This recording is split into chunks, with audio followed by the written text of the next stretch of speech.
Hello, this is Mole Man in the morning. Good Mole Man to you. Hello, and welcome to Mole Man in the Morning. I got nothing today. Just like wow. The Simpsons. Yeah. Oh, wow. I thought we were on for free homers here. I thought these were bangers. I Well, don't think that's true. I don't think it's you true believe either. that. I don't think you believe that. Well, you have to keep listening to find out. You hook him in early. Oh, we're going to have to. We are Mole Man in the Morning. We are a podcast about how The Simpsons has a lot to say about society. I am your host, John, and I am joined, as ever, by Matt What's that? and Michael. Howdy ho, podcasterino. I need a catchphrase. We are pulling rapidly towards the end of season 4. We're getting into the dregs. Crazy to me, though. That's crazy to me. What, that we got through 4 seasons of it? Yeah, that we're still doing this. Oh, Crazy. never underestimate my ability to stick with a stupid project that's long since outlived its entertainment. Oh, no, I still enjoy doing it.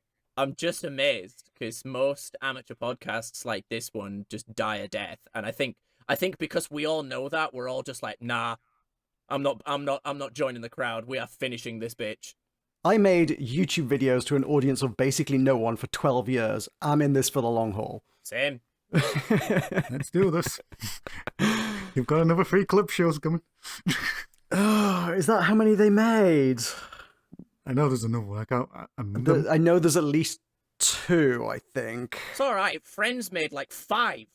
Wow. Yeah, we'll get into sort of, I guess, clip shows as a genre, but first, why don't we tell folks what we're drinking today? I bought booze. I was just gonna drink more or Dunderhead because I'm like, that's fucking delicious. I'm really glad you like that. But I went and bought a bottle of just random stuff. I got Shepherd Name Bishop's Finger, which I think I've had classic. on the show before. Okay. Hold on, there you go. You can hear it get it near the mic. Hang on, is this There our we go. first clip of the day? Matt reminiscing about the beers that he's had. You fucking interrupted the opening of the beer, so this I is know. your fault. Alright, I'm gonna have it. Smells nice. Ah, it's lovely, that. It smells like a pub. Do you know, like, pubs have a very specific smell? That very specific ale smell. Yeah. It smells like that, and I love it. I love that smell. I've been to a pub once or twice in my life, yeah. Yeah, I think I've told the story before that my granddad used to be a pub landlord. So I grew up around that smell, and it's a nice smell. It's a very fond smell. But yeah, it's delicious. Very good. Michael? I am drinking the Hive Mind Oak Whiskey Barrel Aged Traditional Made. That was a Christmas present from my good friend John. Oh, Wow. Hive Mind, that makes sense. Also, when you said, I'm drinking the Hive Mind, and then pause, I was like, oh, no. I have been consumed into the Borg. I have no need for alcohol anymore. Resistance is futile. My I have not- cutis is here. I have not met 7 of 9 or Picard. This is a disappointment. Dude, I'd high-five Picard so hard. I would have done if it turned up to my graduation. Pretty sure I've told that story on this podcast too, so look through the annals for that one. I don't know if you have, but I'm enjoying the mental image now of somebody listening to every episode going, he mentioned, where did he mention meeting Picard? Where was this? Like, there's only 40 episodes. Like, how hard can it be to find this? Well, I'm expecting you to honour your promise to me, John, that every time we come up to a clip in this upcoming episode, you're going to edit in the previous part of the podcast where we discussed it. Oh, for God's sake. No. Crazy. This is supposed to be an easy episode, an easy one. It's supposed to be John 5 ideas. minutes. Yeah, it's Simpsons clips and we're done. All right, let's start those 5 minutes. When was this aired? Yeah, you asked me what I'm drinking. What are you drinking, John? I'm drinking Vocation Brewery's Double Tonka Frappe, coffee stout. What happened on the day that... When did this air? Smells delicious. When did by this the way. air? When did this air? When this episode air? April Fool's Day, 1993, a fact which will become relevant very shortly. Yes, that makes sense. That is quite impressive. What is? What, April Fool's Day? Or An episode about April Fool's Day aired on April Fools. Simpsons are Yeah, normally I think that- Simpsons I are think not that normally that concise with these attempts. it explains why it is a clip show episode more than anything. But yeah, so it aired. Michael, you're supposed to tell us what happened. yeah, what happened? Brad. All right. Bruh. Alan Bennett's play, The Madness of George III, premieres in London. Good for Alan Bennett. A lot of people died. What, at the play? No, just in general. Yeah, I mean, that's true about every day. I mean, this website isn't really giving me much of things that have happened on this day, more these people died. I mean, I think you pick any day in history, there's probably going to be a few of those around. Imagine a day in I wonder if there is one day in history, just because there probably is only one when no one died. That is. I mean, if you go back far enough, there's loads of them. Well, all right. Sorry, I'm being a smartass. Well, that's the end of that. My funny bit's gone now. Never mind. Oh. What was on the charts? Since I'm clearly not wanted here. Okay, so US. I could have been. I didn't get your funny bit, and I tried to turn it into my funny bit. I should have been more comforting now. In hindsight. So number one in the US was Informer by Snow. I know Snow. I don't know Informer, which shows you how well I know Snow. Well, I know Snow. Are you mocking me? I'm making a joke. It didn't work. Never mind. Moving on. Oh, bits. Well, then you're supposed to go, I know Snow. Yeah, love it. Great. I choked rather than sniffed. Hey. See, I brought it back. We're fine. UK number one, Young at Heart, Bluebells. Again, I know those words. I've heard those in sentences before. Okay, so shall I just go straight into this? Yeah, all right, so it's come to this, a Simpsons clip show.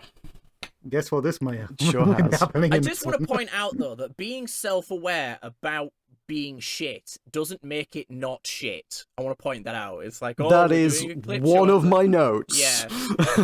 I got.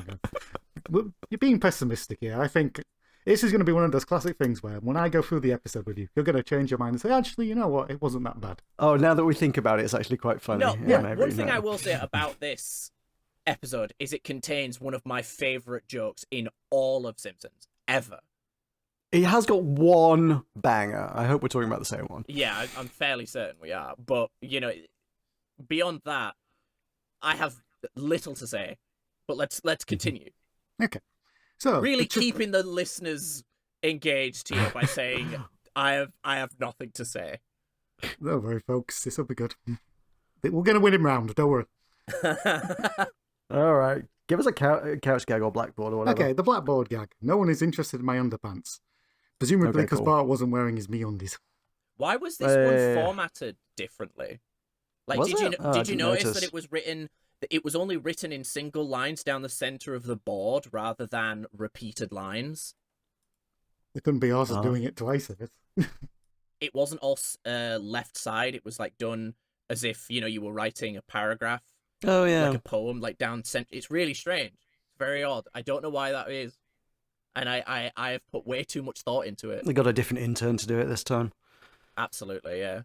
So, the couch gag, they finally come onto the couch, but their heads are on their own bodies. They quickly swap. I found this very amusing. I think I just love physical comedy and noises.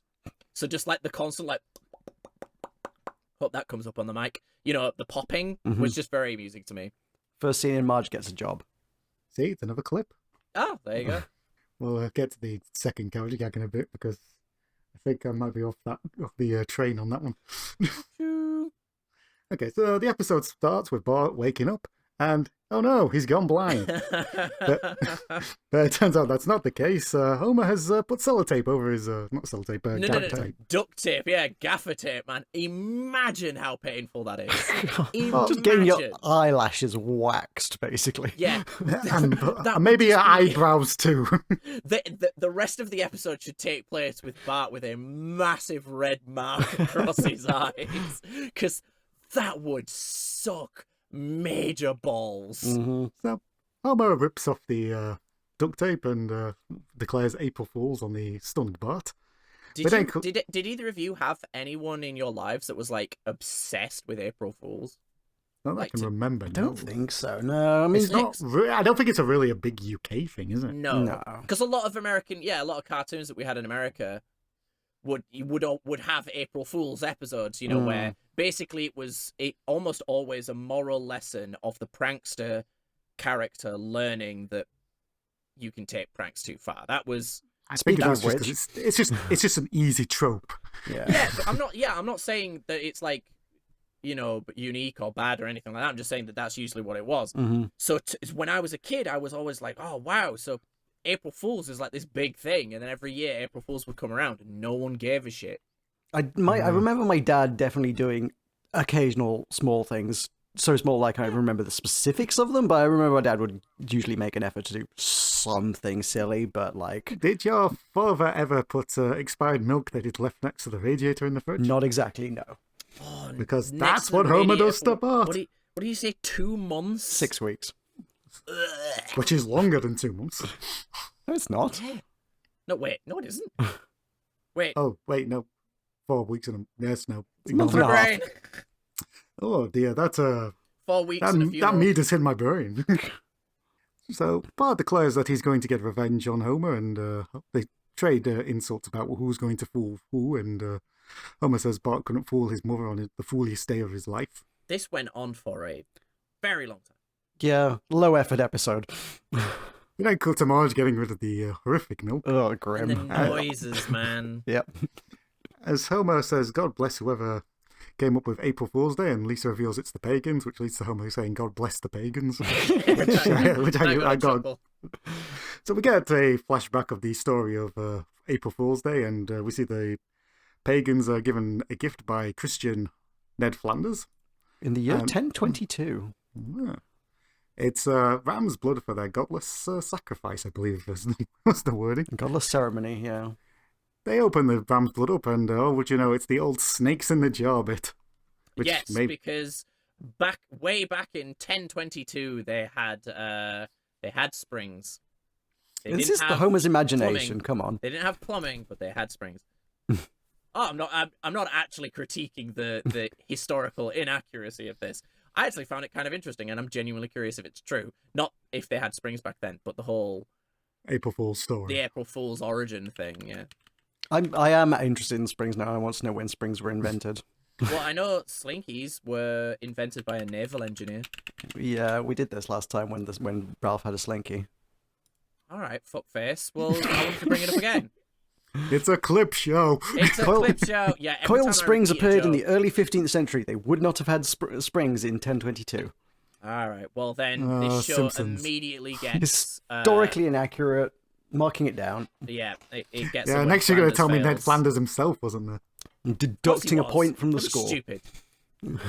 Ned Flanders is everywhere, including our hearts. So Ned Flanders says April Fool's as Todd laughs, and Flanders gets what he deserves as he's tied to the stake. And, Who's laughing now? Who's laughing now? We come back to the present day, and Homer says that's the story of April Fool's, and Lisa has to chide him because she was actually telling the story. Can we all agree though that Maggie in her little tribal outfit is adorable? Oh, she With pulled it the off very little well. bunny ears and everything. She was adorable. We then cut to the Flying Dutchman, and Captain McAllister is watching his delivery van being unloaded. And we see that he's been caught with the classic gag of there's a black ring round his eye from the telescope. Captain McAllister's not having this because it's mutinous dogs, and everybody's now got to wear hairnets, which really disappoints the crew. Yeah, that as somebody who does work in the food industry, that got a chuckle out of me. I was like, oh, fuck's sake, hairnets suck. I just like, yeah, okay. I just like the disappointed pirate noises. Particularly from the one that's bald. You still have to wear a hairnet if you're bald. Yeah, all right, fair enough. Because I they're did not not know really that. hair nets anymore. They're kind of like face masks just for your head. Because dandruff and shit, you still get dandruff if you're bald. Then cut to Bart wondering how to get back Homer, and he's trying to figure out what Homer's weakness is. And Homer pulls out a beer out of the fridge and declares it to be his weakness. My one weakness, Achilles' heel. Bart wonders how to use it against Homer, and Homer drops the can, and as he picks it up, it's fizzed up, so it sprays in his face, and Homer says it was a good thing it wasn't more shaken, because he would have looked quite the fool. An April Fool, if you will. Homer might as well have just stuck his head around the corner and said, hey, Bart, this is what you should do to me. This is a great idea, Bart. We then cut to Bart finding I don't know what the exact word of this machine is, but it's shaking that can. It's a can shaker. Is that literally what it's called? Yeah, I think. Well, yeah, I think it's designed for mixing paint cans, isn't it? It just The like paint chip. shakes. Is that what it is? Okay. Yeah, fair enough. I worked in BQ. It's called a paint mixer. Fair enough. There you go. And More I you never know. got to use one, but they are very, very loud. So Bart has now got a very shaky can of beer as he sticks it into the fridge. Just trembling and quivering. So we come back to Homer and he's eating salty pretzels and he declares he's really thirsty, but then says, "Yeah, what you gonna do?" What are you gonna do? I've had that though. We've all had that where you just yeah, sat, with the you're moment. just you're so comfy and you're just like, I am so hungry or I need the toilet or whatever, and you just like, what are you gonna do? Well, I'll tell you what Bart's going to do. He turns up the temperature. He kills the goldfish. The Leo Sayo records melt. It's a disaster. Bart killed a fish for the sake of a prank, guys. In the midst of this thirst montage, there was also a public service announcement which I wanted to touch on. It was about excessive alcohol consumption, which can cause liver damage and cancer of the rectum. I'm lifting my drink as you've said that. Yeah, same. I did the same thing. That got pushback from the censors in like just a really weird way. Honestly, there's a whole. I'm just gonna read the paragraph off Wikipedia because I'm a hack, but also because it's just a wild fucking sentence. Would you like us to boo you while you do it? Just quietly. No. Oh, as long as it's quiet. Right, Michael.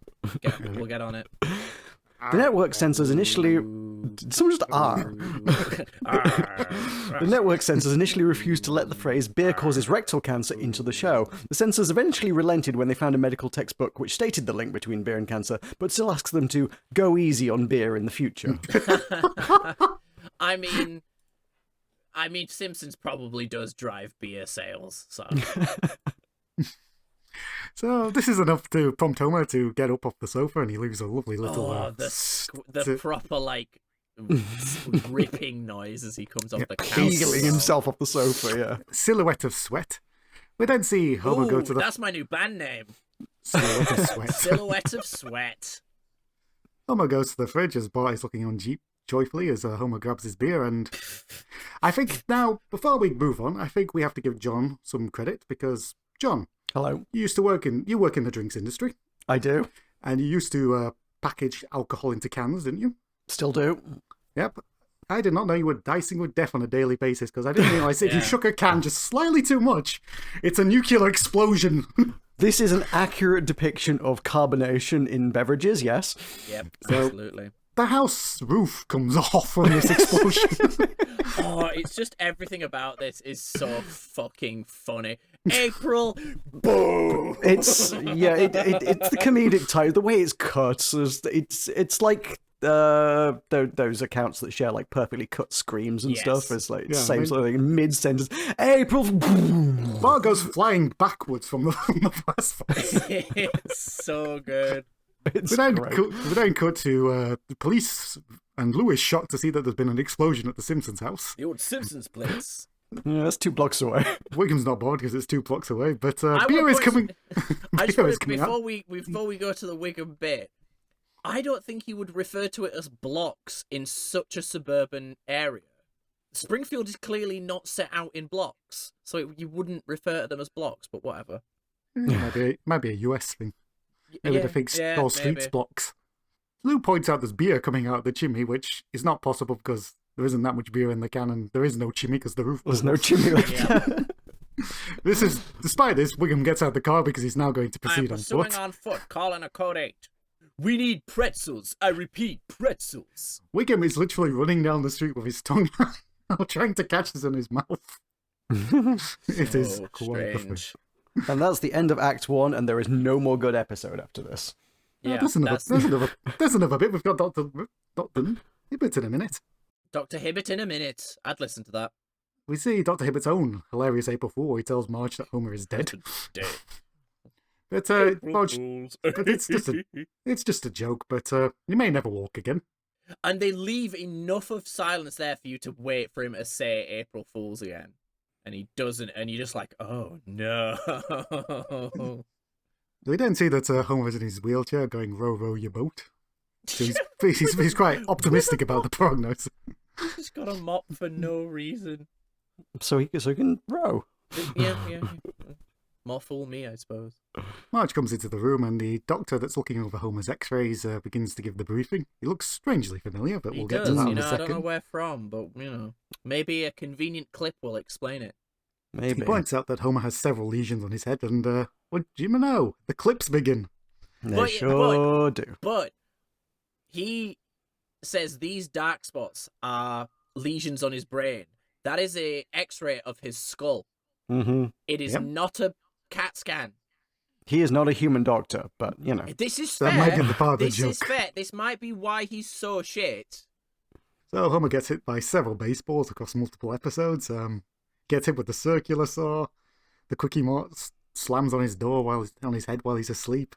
And they played the whole Psycho reference clip. Yeah, they did. The That's a whole long clip. The whole clip. Oh, God, yeah, it really is.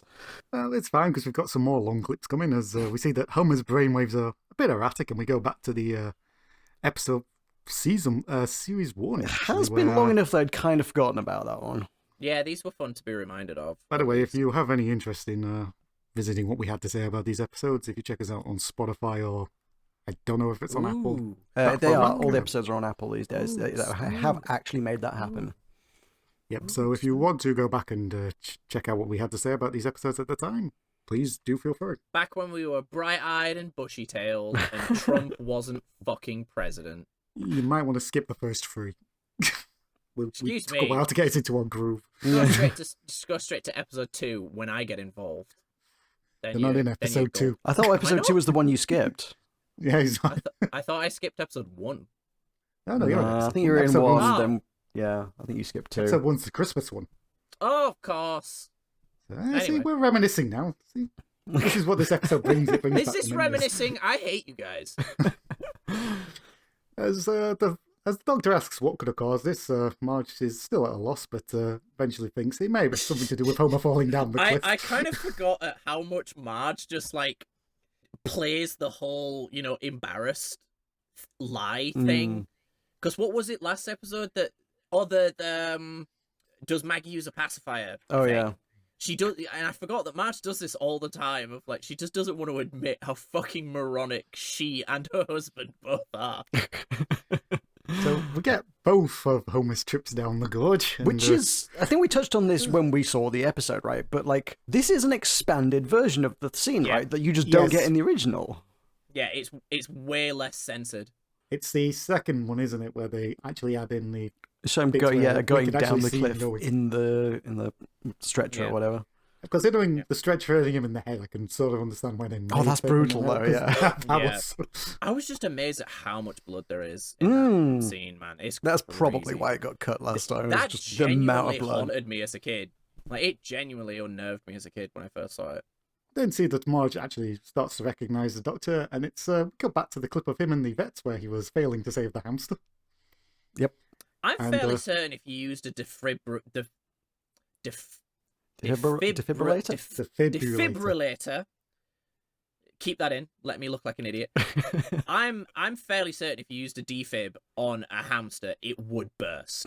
Oh, grim. And I'm fairly certain I said the same joke when we talked about it last time. It's like a clip show. It's like a clip show. Is it a joke? Or is it just factually accurate? I want to Google it, but I'm not going to. That's probably wise. The depressing thought is that somebody probably has attempted this and put it on YouTube or YouTube. something. Ugh, Oh, no, that's yeah. fucking nah. Probably I'd on the like dark to web have the somewhere. knowledge. I would never watch. Somebody would That's watch. just- I would that's not, but foul. somebody would. That's truly foul. So, Dr. Hibbert is horrified to learn that his fellow medical professional is a vet. And, the vet op- Veterinarian. And the vet offers to give Homer a tick bath and a spay for $70, and Bart's willing to take the deal because... $20. Oh, $20. Oh, Yeah. that's Bart's not more just going to generous. have a casual 70 just sitting in his pocket, man. I was amazed that he had 20 quid. $20, I guess. So we see that Homer's in his bed, and the family keep using prompting words like, "You're a tough dad," like the time you got lost in Yeah. the forest. And Marge says he's good in situations, which cuts to Homer being abducted, which I didn't This quite isn't understand. canon. Yeah, that was my note here. It's like, wait, does this make the Treehouse episode canon? Because it's implied that this genuinely happened. And it also has nothing to do with coping skills. It really doesn't. It's just like, you They got tractor just- beams. What they did is they wrote a line and then realized they had no fucking clips that fit that line. Okay, so something that's probably worth talking or thinking about is something that surprises me is how early into The Simpsons this is. Like, I feel like you get more than 3.5 seasons into a show before you get to, like, shit, we've run out of stuff, make a clip show kind of territory. Like, they haven't got really all that much in the grand scheme of it to work from. Yeah. Especially if we consider, like, they're not using season 4, that's the current season. That would be insane to be using clips from the current season. What I'm thinking that the reason this is happening is because this is really at the, I'm not going to say the height, but at that, like, early peaking of Simpsons mania, you know? So more money was coming in, which means more pressure.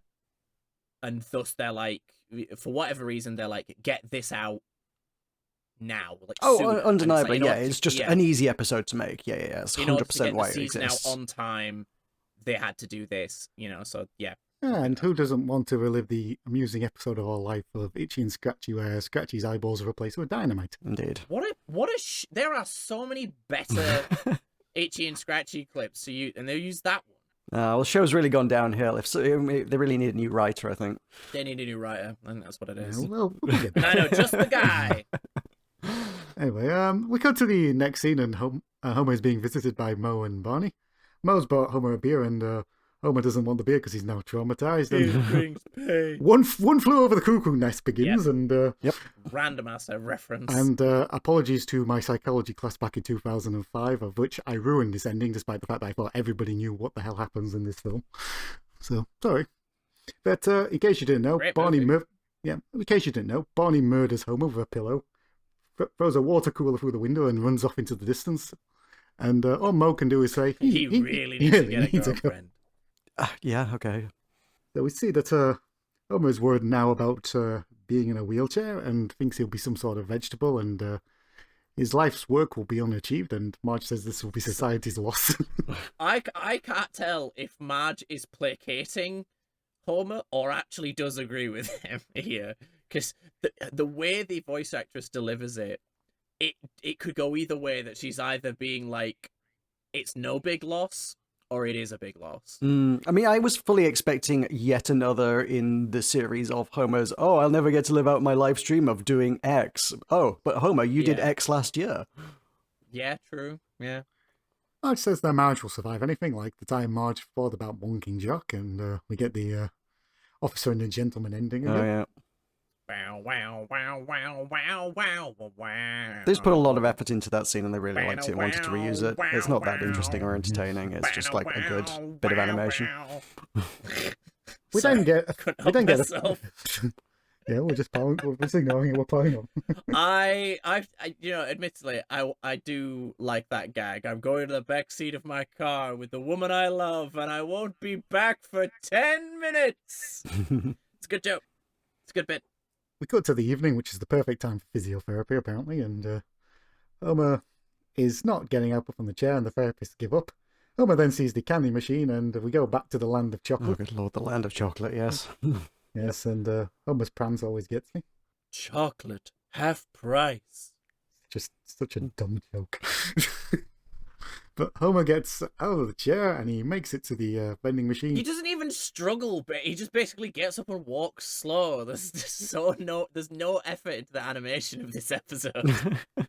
So Homer's candy gets stuck on the way down, and Homer starts banging on the machine, which unfortunately falls on Homer. And we see that Homer starts getting chocolate falling in his mouth, which these restricts noises are just uncomfortable. Oh. Homer manages to say, nuts, before he passes out, and we still hear chewing as the screen goes by. You just hear him go, oh yeah. It's so rank. So we go back, and Homer's in bed, and Grandpa's looking over him, saying that the world was too cruel for beauties such as his. Probably note that Homer's in a coma at this point. He's just like unconscious. Homer starts drooling, and Grandpa's about to cave his skull in with a chair. But it's then pointed out to him he's in a coma, and Grandpa puts it off as not a big deal because he goes into comas all the... No one can replicate Abe Simpson's scream, but it's so good. I don't know. Every time I hear it, I find it really funny. Yep, like Abe Simpson, I've just come out of my coma. And Lisa says, does a coma hurt? And Grandpa says, no, but it's basically a clip show. Just in case, wink, wink, and nod, nod, that you hadn't worked out what was happening. Get it, guys? Guys, do you get it? It's funny if they're self-aware. It's funny if they make a joke about it. Funny. It's funny. It's so funny. As Bart wonders what Homer's thinking, we get the clip of Homer going to sleep on the beds from the pony episode. I remember, like, again, if we're doing, like, talking about what we said at the time, I do remember saying that I was genuinely impressed with the level of effort for this scene. Mm-hmm. It is one of the more impressive dream sequences. They put fucking work into that. Yeah, like with The Officer and Gentleman, I think a lot of these clips are just like, we put the effort in here, we're gonna get double usage out of these. It's like the circus intro. They just Yeah, absolutely, really yes. like it. Anyway, we'll get there. So we see Burns suddenly storms in and he's upset that Homer's costing $5,000 a day in his health plan and says Homer needs to die with dignity as he pulls out the if they'd done a clip show of just Burns bits, I would have given this a Homer, man. Just if we'd have just been able to once again hear Mr. Burns go, "The boogeyman," I'd have been like, Homer, easy, done, sold. Well, we're not getting that because Dr. Hippett's a medical professional and he doesn't agree with Burns' thing. So Burns brings in his second opinion, Dr. Nick. Hi, Dr. Nick. Dr. Nick hits Homer in the chest and Homer makes a grunt and Dr. Nick says, oh, there's no sign of life. I don't know why. Okay, it's my last note on this episode, but I just put because I found it very amusing. So Dr. Nick recommends pulling the plug, which Burns does, but Marge puts it back in and says, how can you be so heartless? Burns says that Marge has no idea what Homer has put him through. But Burns doesn't know who Homer is.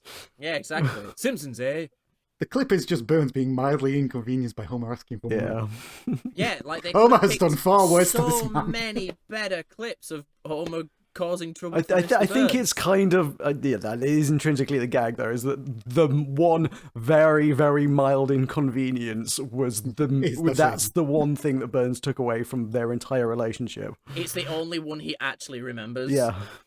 We then cut to Professor Frink, who wants to go into Homer's colon for reasons that's never quite clarified. Fantastic voyage. Yeah, why do they, like... I think sometimes the writers just think what references they can get away with. Which is odd. It's not even a... like. Start from the reference and work backwards. Yeah, none of this bit is even funny. It's just, hey, have you seen this movie? It's like, no one has seen this movie.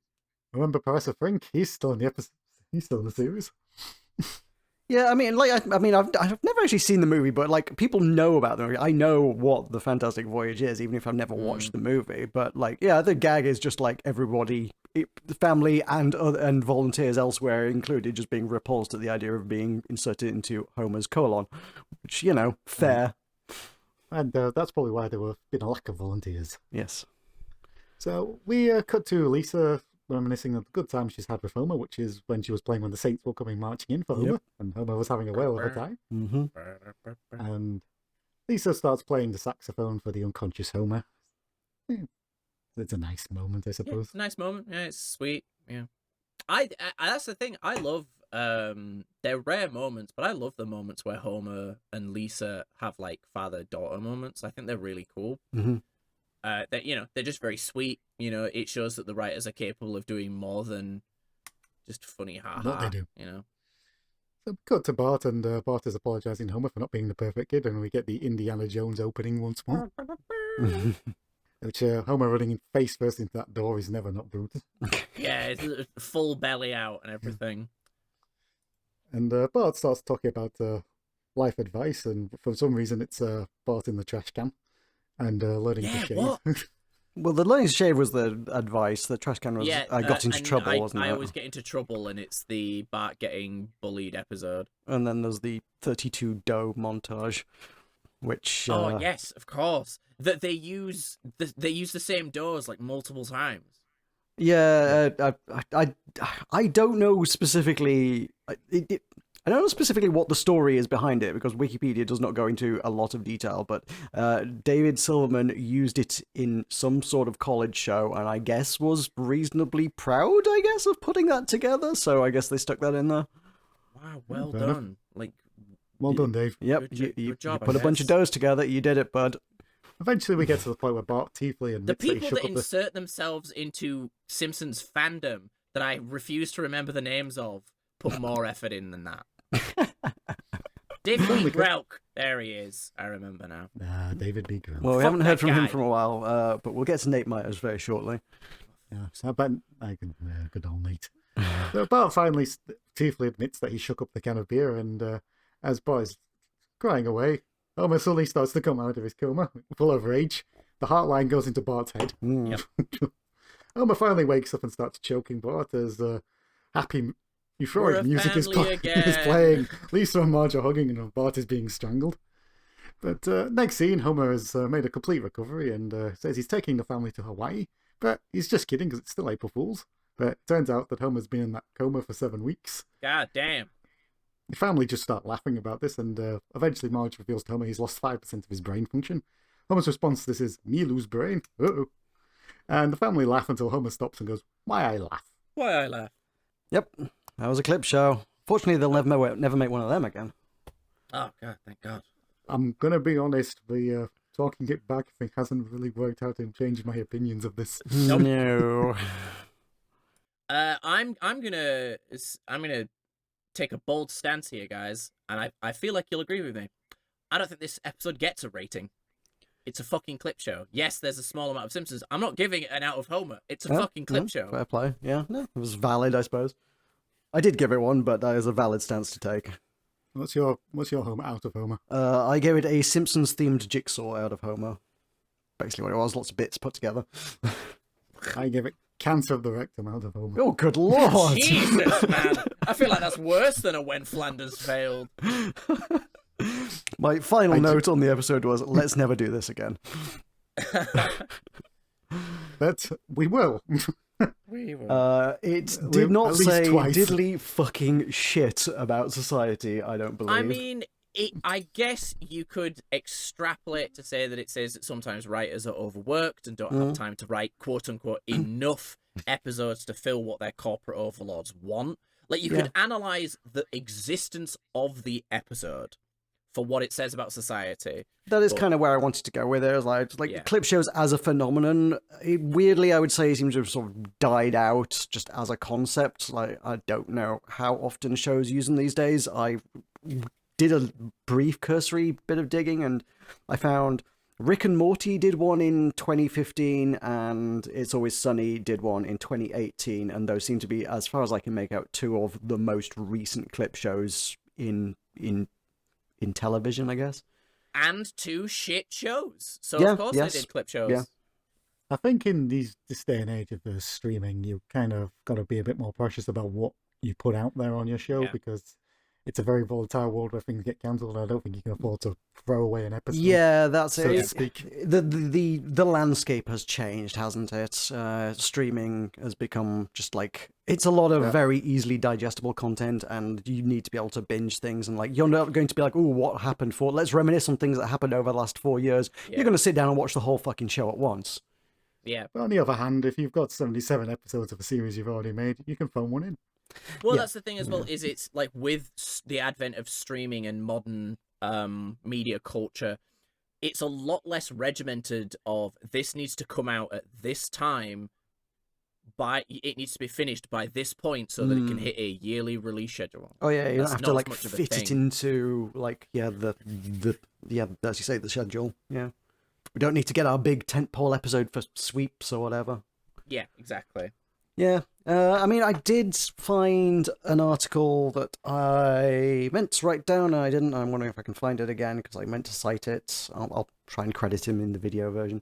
There's a writer who talked about how, like, both the clip show format in its traditional form has died, but also the way media's changed means everything's a clip show now. Like, you think the way TV shows just get carved up into memes and GIFs and short video clips and served ad infinitum on your socials and shared. And weirdly, episodes of stuff almost get designed around shareable moments to the point that clip shows are just a natural phenomenon that is created by the user at this point, rather than... basically.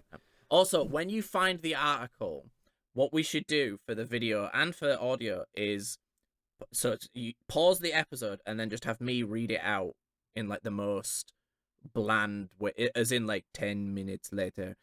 And I'll do that. So just send me it. I'll send you a recording of me and like Bob Weiss, clip shows in media, and then we can carry on the episode from there. Okay, that's my contribution.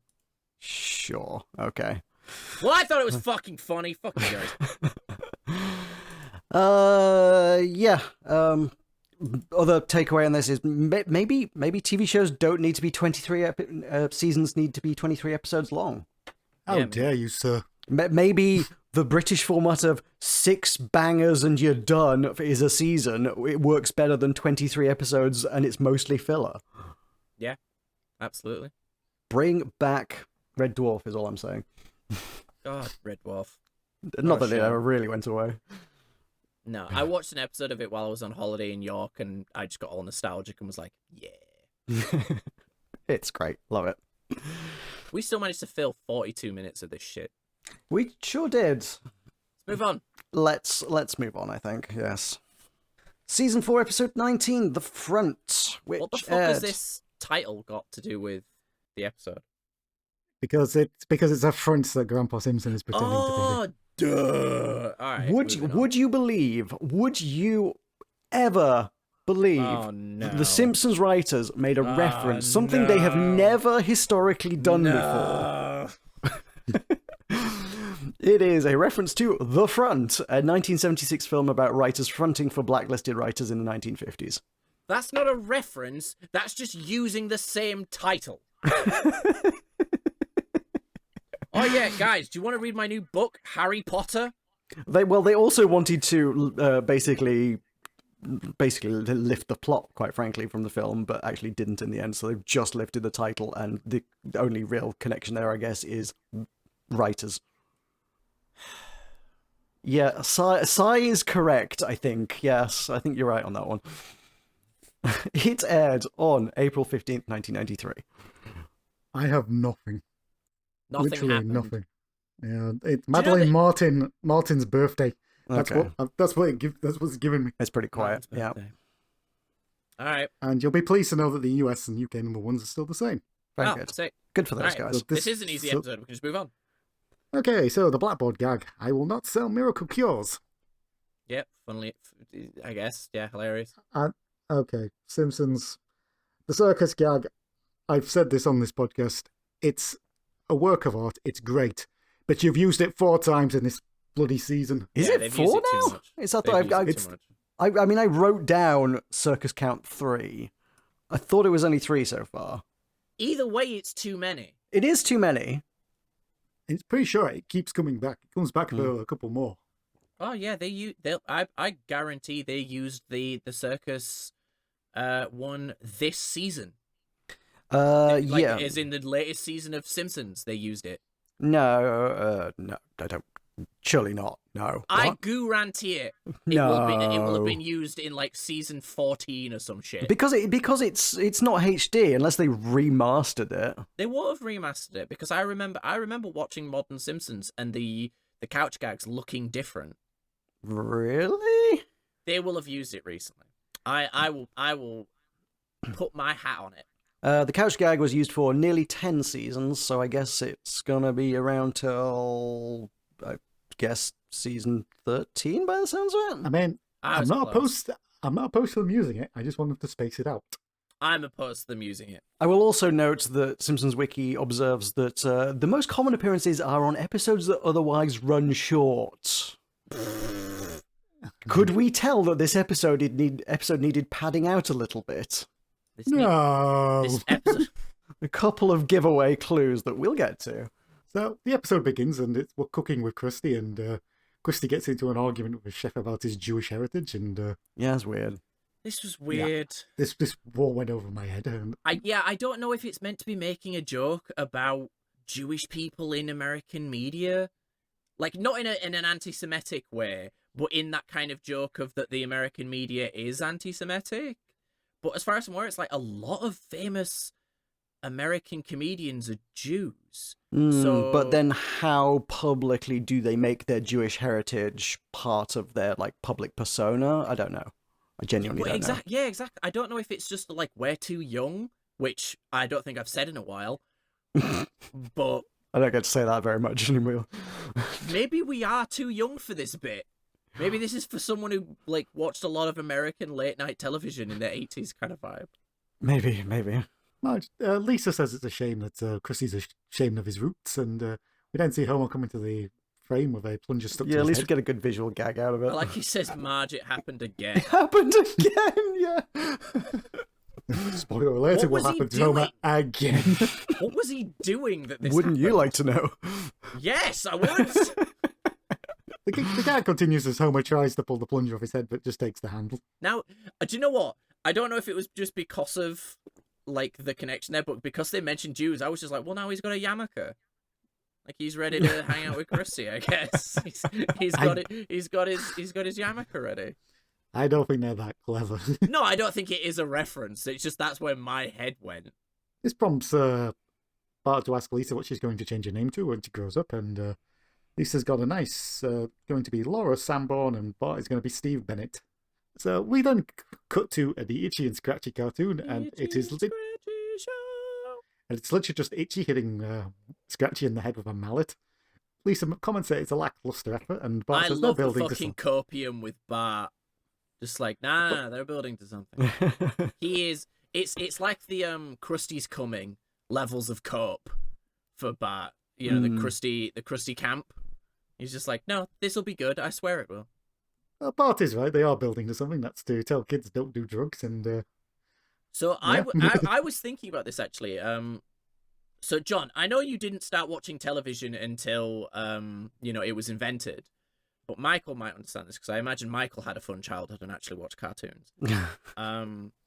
I think I was a little young for most of the like Just Say No PSA kind of cartoons. It's very much a 1980s Nancy Reagan thing. Yeah, but I do remember some of them because I watched like the original Sonic cartoon. I watched a bit of He-Man and those kind of things. So they were still aired, so I still saw those PSAs. But the thing for me was they didn't feel out of place as a kid. But we make jokes about it in modern media all the time about kids' cartoons having like these totally random, quite serious say no to drugs messages. And it's like, well, it only feels out of place as an adult. Like to me as a child, when Sonic the Hedgehog told me, if someone touches you in a place you don't like, tell someone you trust or a police officer. I was like, okay, Sonic. I seem to remember it more in like live, like acted sort of shows for kids. Yeah, I think that was like a bit more like the Blue Peter kind of vibes. There's a very infamous Saved by the Bell episode where I love Saved by the Bell. Where one of the characters was supposed to develop an addiction to amphetamines, like speed, that sort of thing. No, you're thinking of the one where he's a radio host and he gets addicted to coffee. No, this is the one that gets addicted to caffeine pills instead. Yeah, what coffee? So caffeine? He doesn't get addicted to meth, Michael. No, but it was meant to be a more serious drug, and then you just get this comedy moment of somebody going, "You've got to stop this! You're destroying a life for taking a couple of caffeine pills." Which, yeah, but I think that's what I'm saying is like I don't think they felt out of place as a child. We make jokes about them as adults, and I just think like to a kid it's like totally normal. Because a great example at the moment, like if you're anything connected to the right, we have extra time, so I'm gonna go on my little fucking sidetracks, and you can't stop me, Michael. I'm not letting you segue. So I'm sure you've all seen the meme, or at least if you haven't, people complaining about like video games. Speaking of people complaining, I'm going to Homer fucking getting stab you. Video games, people are complaining about like video games trying to promote diversity, being nice to people of a different race, all that kind of thing. Mm-hmm. But there's a great meme of like a kid watching Spider-Man, and Spider-Man says, "Be nice to black people," and he's like, "Okay, Spider-Man." And then the next is the same thing, but the same kid growing up getting irate. And I think that's really interesting because as kids we just accepted it, but now we're all fucking politicsed up and miserable. 'Tis the state of the world. It is the state of the world. All right, Michael, now you can continue. I don't know where I was. Speaking of people getting irate, Yep, Krusty's not very happy because he could pull a better cartoon out of his head. Hey, wasn't that great, kids? Good save, that Krusty. And we then see that Lisa says the writers should be ashamed of themselves, and this confuses Bart because he didn't know cartoons had writers, and Lisa kind of goes, sort of, yeah. She is obviously an in-house joke there. Not a And we very don't good see- one. Just Bart ponders that they could probably write a better cartoon themselves, and Lisa says, are you thinking what I'm thinking? And Bart says, probably not, and we see that Bart's actually thinking about robbing Santa. with an AK. Yeah, yeah. It's a very elaborate setup. I think that had some issues with the censors, if memory serves. A child wielding a gun can't see Yeah, an issue. pointing, AK at Santa. It was like, okay. Yeah, because it's not the massive horrific gun violence you should worry about. It's the portrayal of gun violence on television that you should worry about. Speaking of being worried about something, we see Marge going through the bills, and it eventually ends with some guys are coming. This It's a nice little joke. Homer makes 80k a year, right? We'll move on, but Homer makes 80k a year. They should not be in debt. We'll touch on. We'll get to Homer's money later because this does come up in the episode as well. We then see that Marge has got an invitation to the high school reunion and comments that it's a bit strange Homer doesn't have his. Homer's brain tells him that it's finally time to reveal his secret, which is that Homer ate the fancy soaps in the bathroom. Marge is absolutely horrified by this until Homer's brain tells him he needs to tell her the other Yeah, secret, if which your is partner of 20 plus years told you they ate soap you bought, you'd be pretty horrified. Homer's other secret is that he didn't graduate from high school. Marge says that doesn't explain why he ate the soap, but then stops and thinks about it and goes, oh wait, yes, it kind of does. I also am fairly certain that at some point in these four seasons, Homer has used the word graduated high school. But he could have been lying. Homer reveals that he didn't pass remedial science at 1A, and Marge says that he's a nuclear technician, and Homer starts speaking in Latin to get Marge to not talk about that out loud. Pig Latin. Marge then asks him what the hell he's talking about, and Homer says he flunked Latin, so he doesn't actually know. Why the ixnay on the ignition tape? No one's here except Marge and Homer. This makes no fucking sense. Homer's afraid the house is bugged. He's a conspiracy theorist. Did you know what? Yeah, okay. I mean, we got Pig Latin from Krusty at the start when he ixnay on the Uj, which, like, I don't know.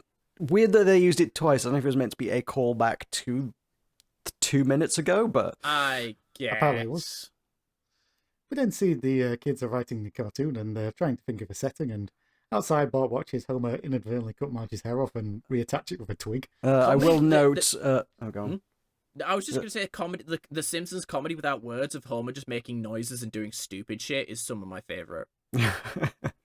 Yeah, worth noting, like, count 2 on the very, very heavy-handed self-awareness here, because the book they're reading is How to Get Rich Writing Cartoons, written by John Swartzwelder, a name we know and love. We then see the kids come up with a scenario, and the first scenario is that Scratchy gets his head chopped off with a razor blade, and Itchy does a Mexican hat dance with a fountain. Yep. Bart deems that too predictable. And instead we get flesh-eating ants, and the cartoon writes itself after that, and Scratchy goes up through the TV of Elvis, and Elvis decides to shoot it. Why the Elvis reference? Do not know. It's so stupid. The show ain't good. Well, that's what Elvis did before he died, I guess. Also, there will be another joke later on about a cat in a television, and I find that a weird quinky-dink. 200 channels, nothing but cats. Someday. That's a long way off. Yeah, I know, but it's fun. As the kids have an argument about whose name goes first, Bart proposes a race around the world before they settle on rock, paper, and scissors, and we then get the kids in a monologues, and Lisa's pitying Bart because he's going to pick rock, and then we got to Bart. Good in a old monologue. rock. Nothing beats that. I have to say, I am here for an episode where Bart and Lisa race around the world in 80 days. Oh, absolutely. I'd watch that. That must have been a Treehouse of Horror thing at some point. I'd watch that. Why not? No one's shocked. Lisa wins, and we then cut to Roger Myers. Remember him from season 2, I think. Yeah, I guess so. As he's bawling out his Harvard writers, and as he fires one of them, and Savektu delivers Lisa and Bart's script, and Myers isn't paying any attention to this because it's written by children. He throws it into the Harvard man's mouth when he gets him to sing his Harvard song. Someone on the writers team really fucking hated Harvard. That writer is based on Simpsons writer John Vitti.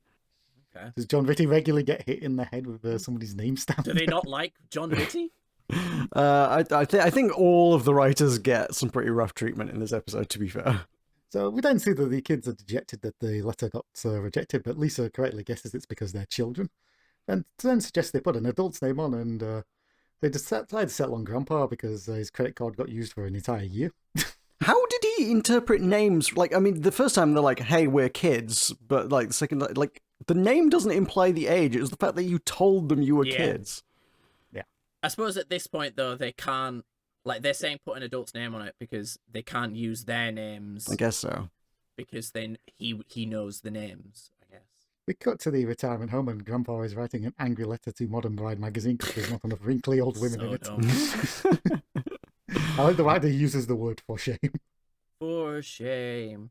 It's just a classic Simpsons, like, build up and then, deliver the gag of, and he's writing to Bride Monthly or whatever. Modern Bride magazine. Modern Bride magazine. The kids come in asking from his first name, and Grandpa panics and thinks they're making his tombstone. You're making my tombstone! Yeah, I mean, again, it holds up. All the A bits are just the best bits. Yeah, 100%. Although, did we not know he was Abe up until this moment? Is it the first time we get his name? I want to say no, but I think that might just be because I've been referring to him as Abe Simpson the entire time. I think he has just been Grandpa. Yeah. I think he's been called Abe in the the episode had when the girlfriend. When he gets a girlfriend, because she must call him Abe. She don't call him Grandpa. Yeah, and I'm pretty sure Jasper calls him Abe a couple of times too. So Yeah. I think we did know his name at this So point. we know he's Abe. I guess that doesn't necessarily mean we know he's Abraham. that probably I think makes they sense. just wanted to make the joke that the children don't know their own grandfather's name. Yeah, I guess so. They're about to find out because Grandpa has the answer. Sorry, again, since we have extra time, when did you guys learn your parents' names? Oh God, I could not tell you. I mean, like, reasonably roughly. early. Come on, I'm not asking for a precise date and what the weather was like. Although if you could give that, it's impressive. I genuinely as a think kid I at some was, point, I don't know. I was like conscious. I think I was like conscious of my parents' name when I was like, it wasn't till I was like 7 or 8. My parents were very good at like not using their names. Well, the kids are going to learn what Grandpa's name is because the answer is in his underwear, which Grandpa removes within a flash. That was the highlight of the episode, admittedly, just him just ripping his underpants out.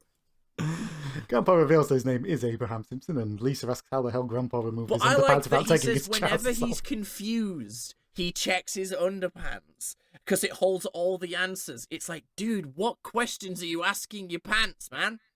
Living a life. Whatever he needs to know. Whatever he needs to know, it's there. The only thing he doesn't know, and what the underpants got to tell him, is how he took them off without taking his trousers off I first. don't know. I just checked the B episode. He does introduce himself as Abraham. Yeah, I thought so. Yeah. We then cut back, and Roger Myers finally gets his hands on Little Barbershop of Horrors by Abraham Simpson, and he loves it. The Harvard man returns, and he's upset that his office is locked, and because he can't get his diploma, and he gets banged in the head again. Reusing the footage, yes. Yeah, it's the exact same footage. Which that joke is to come later. I guarantee the writers of this episode thought it was fucking hilarious. And I'm glad they had fun. That's the main takeaway from this episode. Is, well, at least the writers were having fun with It's this like one. it's like a parent whose child has made a pie out of mud. You know, I'm glad you had a good time. Grandpa then gets a phone call from Roger Myers' secretary, and he has no idea what she's on about, as he doesn't know what it she is. And she then reveals that she's got a substantial check, and I Grandpa do is the very GG. keen. I did the Iggy. I do not know why. I cannot possibly for the life of me tell you, but for some reason that expression just appeared fully formed in my mind earlier the day before I watched this episode. As I just remembered the line, I did the Iggy. I did the If you Iggy. want to be weird, I was thinking earlier today, this morning, and I'm not making this up, about the Ned Flanders segment, and I had no idea it was I this had episode. forgotten that Love existed. roosters, geese love ganders. Everyone else loves Ned Flanders.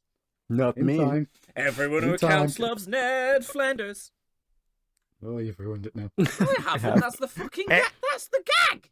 Well, we Edit can. it out. It has to be in the appropriate spot. No, we can use it like a clip show. Woo! Wow. Hens love roosters, geese love ganders. It's in my head now. Anyway, do the Homer- Iggy. Anyway, after the Iggy, we see that Homer's looking over his high school book and comments on how many memories he's got as he reflects on the fact that he's got absolutely no accomplishments next to his name. I can't believe I ate the whole thing. Marge comes in and Marge says it's time to go, and Homer says he's looking forward to Would reliving either of essentially. you ever go to a high school reunion? Oh God, no! No, I don't think so. No. Absolutely. I talked to literally no one from my high school. I ran it was like 2 years ago now. I ran into someone that I went to high school with, and they were so excited to see me. And I was like, I'm happy to see you. Like, it's cool. Like, hey, bye. A couple of folks have occasionally tried to reconnect with me on Facebook, and I frequently just like blank them completely. I was like, If nope, no. someone tried to reconnect, genuinely, if someone like tried to reconnect with it, I'd be like, fine with it. I'm a social person. You know this. I am a very needy social person. I love to talk to people. But So even if it's the cast of Happy Days, if it was a cast of Happy Days, I would fucking instantly connect with them. I'm like, yo, introduce me to everyone at Hollywood. I mean, the last guy who tried to connect with me, I was kind of a bit of a shithead, and I did find out what had gone on in his life some years ago when he made a local news headline after being arrested for fraudulently pretending to be a charity fundraiser on the street in order to raise money to fund his training to become a Formula One driver. What a... That's a Florida man level. Like, It really is. At first I was like, nah, fuck that guy. Then I was like, nah, man, he cool. once again, More Man in the Morning advocates that fraud is not okay. Do not defraud charity. Do not defraud charity. I'm not saying that. But if you're doing it to be a Formula One driver, I'll at least find it amusing. There's gotta Rather be than better him. ways to get money to do There's that. Come gotta on. be I don't think he's gonna get enough money to do it. It's what I'm more thinking. I don't think that's very profitable, no. So yep, That was funny. we then go to the actual high school reunion, and Principal Dondling is outside, and he greets Dondlinger. Marge very. He feels so specific, like he's supposed to be a reference to It something, is a but I don't know reference. what it is. I don't know what the reference is, but it is a reference. I've heard it a couple times. He greets Marge very warmly, but thinks Homer is a some sort of beggar, and tells him that there's We some will be scraps leaving left our out. scraps behind the back. He then realizes that it's Homer when Homer goes dough. And we then cut to the actual reunion, and we get Bobby Mindex, who apparently is going to do every catchphrase from the 70s for our amusement. Yeah, this was fucking stupid. Yeah, he did a nice Richard Nixon impression. What more do you want? No, he didn't. He did a Richard Nixon impression. You know better. I am not a crook. There you go. That's a better Richard Nixon, and I will take no questions. Moving on. All right. Well, here comes Artie Ziff, and he's rich. And he admits that he would trade it all for one night with Marge, and Homer considers the offer. I would. Spoiler alert, this actually becomes an episode. Yeah. Multiple. Wait, what? Yeah. No, yeah. this is legitimately, genuinely an episode. Jesus. All right, fair enough. There's no sex in it. I'm afraid to disappoint. Why do you think that's why I was like intrigued? Like, oh yeah, I'm gonna see Marge bang, dude. Just Google that shit. There's a whole website dedicated to her feet. Would not be hard to find. Rule 34 exists if you care that much. Oh god, yeah, it does, and a surprising amount of it gets advertised, and I don't know why. We got to Bobby now hosting the ceremonies, and Homer is absolutely loving his impression of someone being high. I don't know the TV reference for it. I apologize. Cheech and right. Chong, So, according Michael, to Frankie. you might have to edit this out because I've got to ask the question. Can I tell a story about being stoned? But because we're in England, I don't know if that's. Should I just not tell that story? Is it illegal to talk about being stoned in England? We're No. on the internet. The internet's not England. It's your podcast. Did you do anything illegal in the story? I smoked Has the weed. statute of limitations expired? No, it was last night. I'm asking. It's not my show. I don't want to be rude. I don't mind you telling it, and I'm not going to edit it out if you want to, unless you want to tell the story and I'll edit it out because you don't want it to be aired, but that's up to you. But if you want it to be in, I'll leave it in. I wouldn't tell the story if I didn't mind it being aired. I'm asking you. I don't want the podcast to get in trouble. I do not think that's possible. Okay. So I'm going to tell a story about being stoned since we brought up a guy being high. I was so fucking stoned last night that genuinely I felt like I was experiencing every memory I've ever had and ever will have at the same time simultaneously. And it was fucking wild. And I was still stoned this morning. I was that fucking high. I did not realize I'd smoked that much. But I was sat at the computer watching Eddie Izzard losing my goddamn mind. Right, so I'm just typing the final night in. Okay, you'll be getting a knock on your door fairly soon. You piece of shit. I knew he'd betray me. Oh wait, I've typed 992. Oh no. Whoops. You might get a pizza. Oh, Michael, if you sent me a pizza, I'd love you. Well, you're not getting one. Shit! You know what you might get? The award for who gained the most weight. Oh wait, no, you won't, because that's going to Homer Simpson. Yay. And as Homer's asked how he did it, he says he discovered a meal between breakfast and lunch. He doesn't even name the meal. The second breakfast. Homer starts winning all sorts of awards. What The most weird ass improved... awards. This is such a stupid way to give Homer motivation. I think that's just the gag that is like with the weirdly specific categories just happen to be all the things Homer's done with his life. Yep, he's got the most improved odor. He's got the lowest paying job. Yeah, there again with that's the Homer money reference I meant makes earlier. Yeah. $80,000 a year. Apparently, Homer really fucked up at salary negotiation stage. Bobby makes 81 for his Richard Nixon impersonation. He's also most hair lost and oldest car. And least distance travelled to get here. Oh yes. He is a nuclear technician.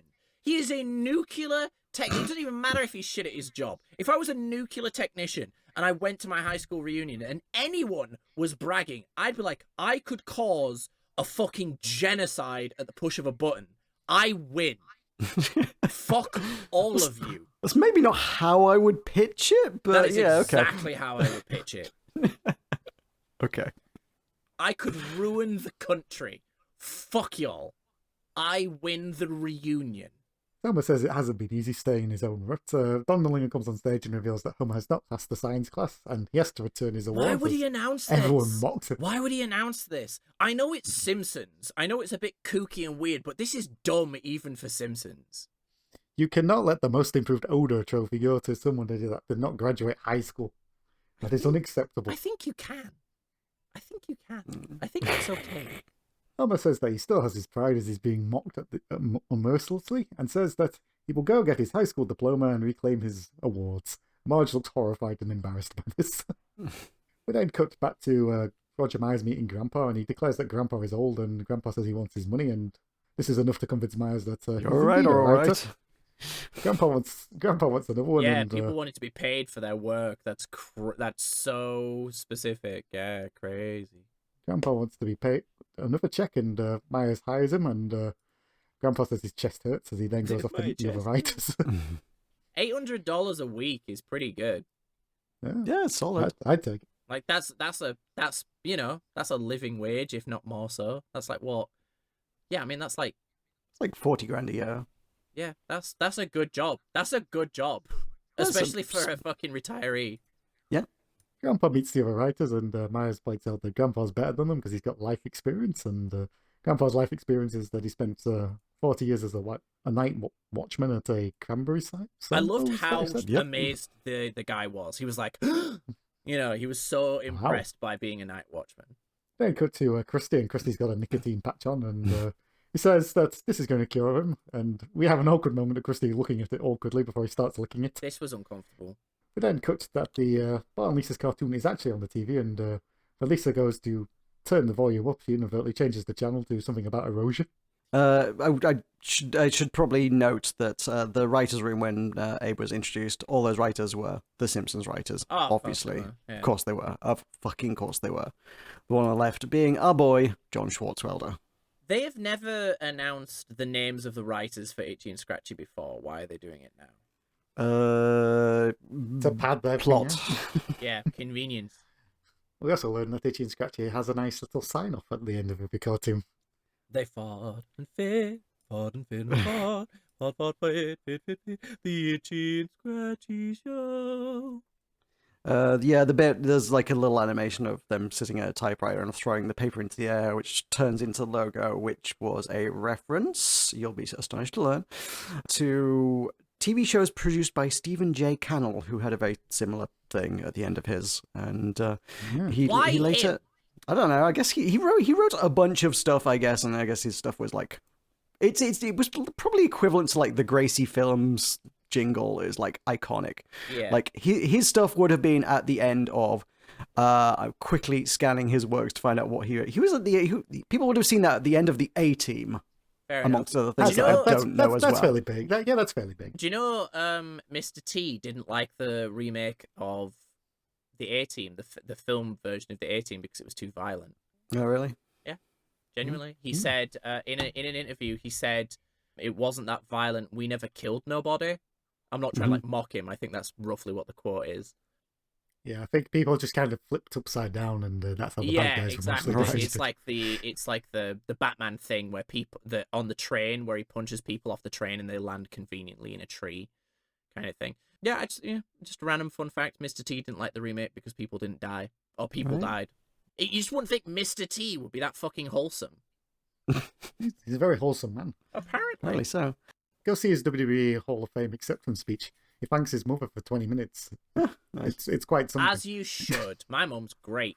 I love somebody that you expect to be like, I don't know, big, burly, hard, and they turn out to just be like a big old Big softy. teddy bears. Yeah. Yeah. It's like what's his face? He plays Drax in Guardians of the Galaxy. Batista. Yeah, David Batista. He's like he's a big softy. And Arnold Schwarzenegger, we found out about him as well. Is he a big softy? Well, yeah, we found about him helping what's her face with her homework in the filming of Commando.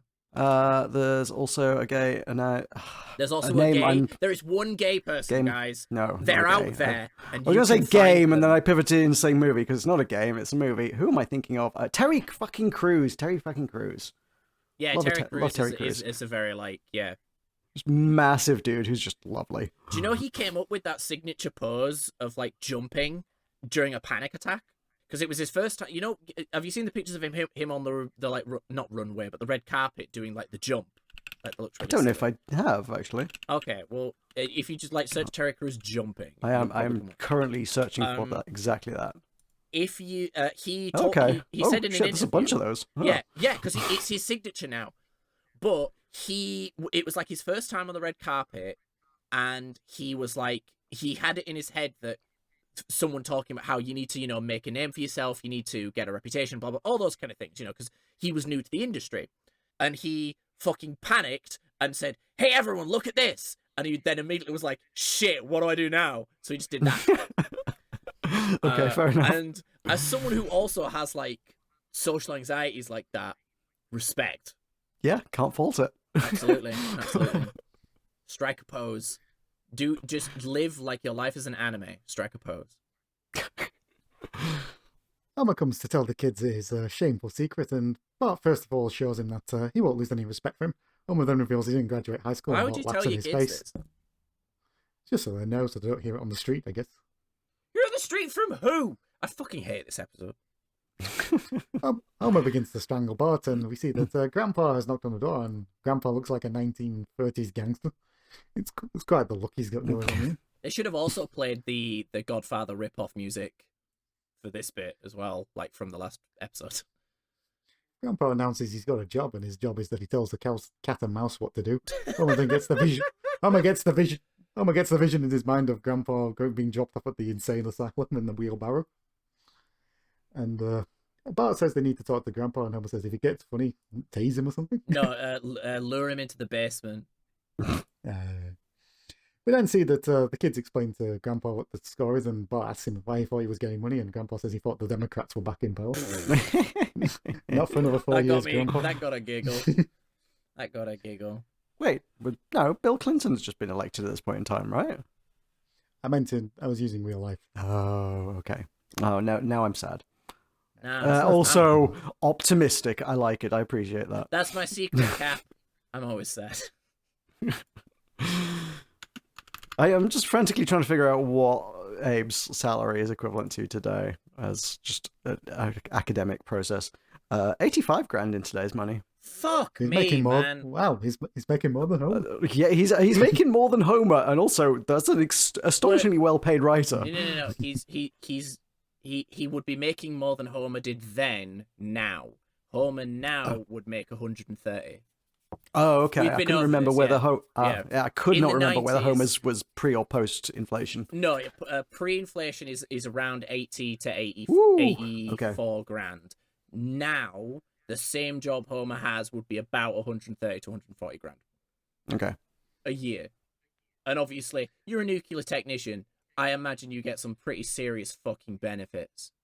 So Lisa proposes that they keep the scam going, and they'll write the cartoons for Grandpa and put his name on it. Grandpa says he needs to sleep on it and immediately goes to sleep. Lisa has to wake him up, and Grandpa is upset because they ruined his dream about being Queen of the South. Look, I know I haven't done this in a while, of Matt rewrites the joke because he thinks the joke is shit. I know it's an obvious joke, but the better joke, in my opinion, would have been the awkward silence of him sleeping, and then he just wakes up and goes, yeah, I'm in. That would have been better than this weird fucking bit about him being a transvestite in the Old West. I don't know. I thought that was mildly charming. No, you're I'm getting, not no, you're saying getting it whatever this was was. terrible. I'm just saying my joke's better and I'm a genius. I don't know if it is. If it's I- too obvious. Look, here's the thing. Grandpa agrees and goes back to sleep with his dream, and we see that Grandpa is in his dress, and he tells the two cowboys You he's can going to marry both of them. him. And they're delighted by this, and the little love heart that goes on Grandpa looking absolutely smitten. It is charming in its own weird way. Also, probably worth noting that an important distinction between the actual joke and Matt's joke is that the actual joke was much longer. Ah, Yes. yes. Of course. Mm. We have to pad this out. Go get Grandpa in the dress. Okay, so we then cut to the next scene, and there's some more padding going on as Roger Myers offers to take the kids on a tour of the studio. Yep. Abe says he's not going to go on the tour because there's one stair. that he Yeah, has to I go like on. that. And he stares one. Are there any stairs? Just the one. Fooey to you. They then go into the animation wing, and Lisa muses that it would be expensive to run studios like this, and Myers says they can cut corners because they use the same backgrounds over and over, and as they're walking down this corridor, we just get the same two fucking shots. of Take the that, green and the water. Hanna-Barbera. Yeah. This goes on for like a good 10-15 seconds. Man, now Yeah, you just but- reminded me of Hanna-Barbera cartoons and how much I wish I was watching Hanna-Barbera. Then see that remedial science begins, and it's being taught by Don Dillinger. He says that Handlinger? he's teaching the class to get over the pain of his dead wife. Is this going to Homer- be on the test? Homer asks if this is on the Dead test, wife. and It's such a fucking obvious joke, but it's so funny. And that's why my joke works. Because yes, it's obvious, but it's fucking hilarious. Doesn't take up enough time though. It doesn't. That's true. I'm so sorry. I also don't make enough esoteric references. No, you really don't. Just think of things you watched 30 years ago and then reference them and then build a joke around it. I made it right. Okay, so I'm gonna ask a question. Do you guys know what weebles are? Yes? Weebles wobble, but they never fall down, right? Yes. Michael, please say you know what a weeble is. off the top of my head. Are you whatever? So I made a weebles joke in front of other John, and I was so confident in it because I was like, I'm like a weeble, you know, I wobble, but I never fall down. You know, so confident. And he was dead silent. I was like, and I waited, and he went, what the fuck are you talking about? And I was like, so fucking annoyed because I was like, no, my hilarious joke didn't land. Because he's slightly younger than us, and he doesn't know what a fucking weeble is. I am exactly and precisely of the Flash animation generation, so Weeble and Bob Weeble and was Bob! like, yeah, that was a core part of my identity in my teens. Yo, Weeble and Bob, though. Pie. My handy Pie. cannon. How handy. Oh, Weeble and Bob, man. John, do you want to just hang out sometime and watch all of Weeble and Bob? Has he converted them to like HTML5 or something? Like, can you still watch them? Are they, Yeah, I think they exist? They're on there somewhere. I might be coming to Cardiff soon, Ooh, so I can come hang out. watching Weeble and Bob. I'll bring weed and alcohol, and we'll just chill and watch Weeble and Bob for a day. Deal. Although I say a day, I blocked out a day to watch all of Walking with Dinosaurs with John. Again, other John. And we were so excited. We got snacks. We were prepared. I forgot that Walking with Dinosaurs is about 4 hours long. Right. Does anyone else remember Walking with Dinosaurs being like Vaguely. way longer? Vaguely, yeah. Yo, Walking with Dinosaurs was hype. And the David Attenborough version was not as good. Walking with Dinosaurs was so... I'm going to watch Walking with Dinosaurs after this, guys. You have reminded me that somewhere there exists, probably in my parents' attic or something. I did at one point buy the Weeble and Bob DVD. Yo, so I do have really? Weeble and Bob on DVD somewhere. That's so cool. I hate you. I want it. We Simpsons. got back to the Simpsons, and Krusty's absolutely covered in nicotine patches. He needs to have another one applied, and that one's going on his butt. This And you'll is see that absolutely the dregs of what they wrote. It's fine because he's got an Abraham Simpson cartoon coming, and it's Scratchy gets his feet nailed to the escalator, failing to notice it until he gets sucked into the This escalator. was gruesome. It taps into a very primal fear that I think many people have of like, why are there just big spiky razor blades at the top of the escalator? What purpose do these serve? I'm like, do I have to like, even today, it's still a little bit of a jaunty leap over it at the end. I'm like, oh, but Yeah. the spikes and the blades, and like I can't go near it. I have to leap over the blades so that I don't get sucked One of my in. friends is scared of escalators, and it's really annoying when I go shopping with her because she Oh, I won't use bet. escalators. And I prefer to use stairs. Like, genuinely, I will almost always use stairs. But if I'm in a hurry, I just want to get on the escalator, and she will stand and fucking stare at it and wait for her like perfect moment to get on it. And Right. I'm there waiting. Like, can we just get on? Because I get socially anxious. I'm like, you're making people wait. Just Mhm. get on the fucking escalator. Guys, am I an asshole? I think I'm learning that I'm an asshole. There's some concerns about your empathy, also. What's that? Empathy. Never heard of it. Is it like a Weeble? Possibly. Okay. You're the kind of person that would go buy Scratchy's skin and wear it as a scarf. I would. I mean, I wear leather. Like, I wear genuine leather. I love it. It's so warm. Scratchy takes his skin back and meets the protesters. I that love how having fucking annoyed he is. Like, it's just this flesh creature comes up and, like, essentially demands his own skin back.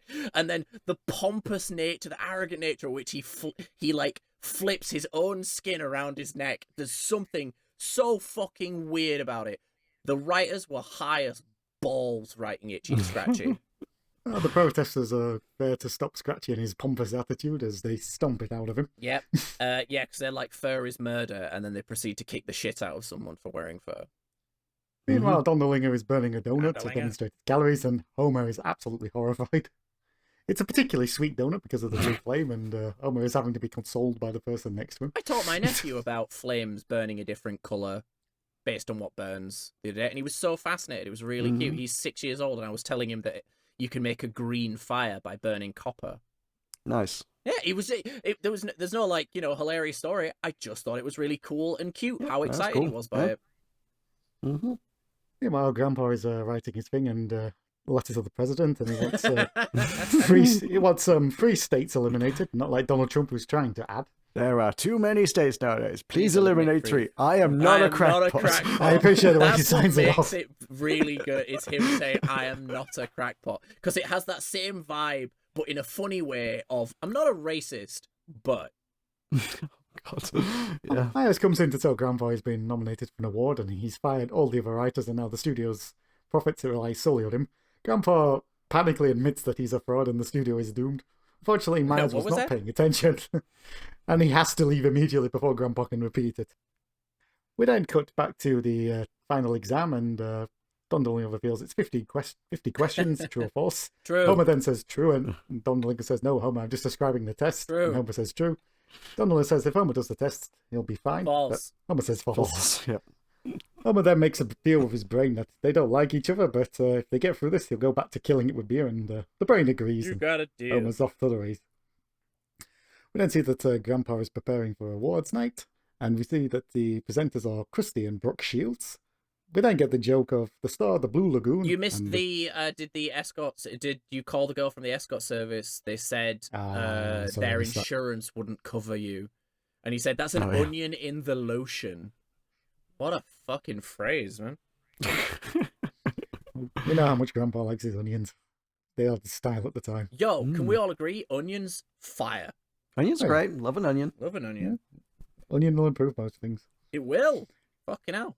I know at least one person. I've heard of others that are just like absolutely repelled by onions. I'm like, how? Nah, They're just like so fundamental to cooking. It's like you salt. Can't. It's like salt. You know. Like, how do you it's just cook without an necessary. onion? Honestly, It's not a stew if it doesn't have onions in it.